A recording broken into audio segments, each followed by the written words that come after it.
પોરબંદરના કોલીખડા નજીક હાઈવે પર આવેલ હોટેલના સંચાલક સહિત 2 યુવાનો પર હુમલો કરનાર 3 શખ્સોને પોલીસે ઝડપી લીધા છે અને બનાવના સ્થળે લઈ જઈ સમગ્ર ઘટનાનું રિકન્સ્ટ્રક્શન પણ કરાવ્યું હતું.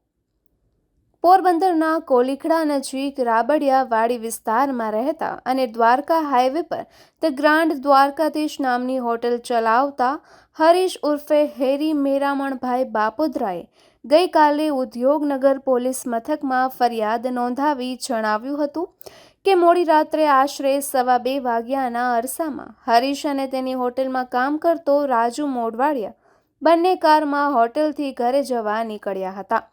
આ દરમિયાન રસ્તામાં પ્રતાપ ઉર્ફે ચોટલી માલદે મોઢવાડિયાની વાડીના ગેટ પાસે જાહેર રોડ પર પ્રતાપ ઉપરાંત બખડલા ગામે રહેતો રાજશી ઘેલાભાઈ અને ભાણવડ રહેતો માલદે રાજશી 3 શખ્સો તલવાર અને ધારિયા સાથે ઊભા હતા, જેથી હરીશે ગાડી ઊભી રાખી નીચે ઉતરતા પ્રતાપ ઉર્ફે ચોટલીએ હરીશને, તું નિલેશને તારી હોટેલે કેમ આવવા દે છે? તને અવારનવાર કહેવા છતાં તું કેમ સમજતો નથી? તેમ કહીને 3 શખ્સો ઉશ્કેરાઈ ગયા હતા અને ગાળો આપવા લાગ્યા હતા. વાત એટલેથી ન અટકતા પ્રતાપે તેના હાથમાં રહેલી તલવાર હરીશના માથાના ડાબા ભાગે કાન પાસે ઝીંકી દીધી હતી, જ્યારે રાજશીએ તેના હાથમાં રહેલા ધારિયાનો ઊંધો ઘા મારતા હરીશને ડાબા કાનના કાંડાના ભાગે ગંભીર ઈજા પહોંચી હતી.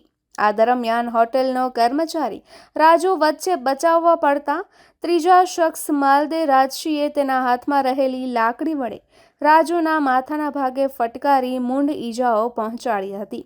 હુમલાખોરોએ જતા ધમકી આપી હતી કે હવે જો નિલેશને તારી હોટેલે બેસવા દીધો તો તને પતાવી દઈશ.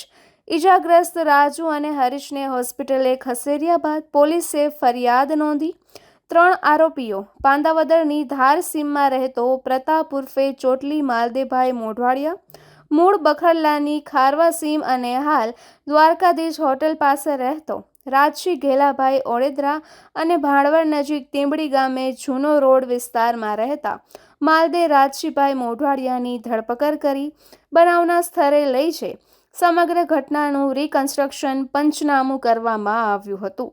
ત્યારબાદ ત્રણેયની વધુ પૂછપરછ હાથ ધરી છે. નિપુલ પોપટ, પોરબંદર ટાઈમ્સ.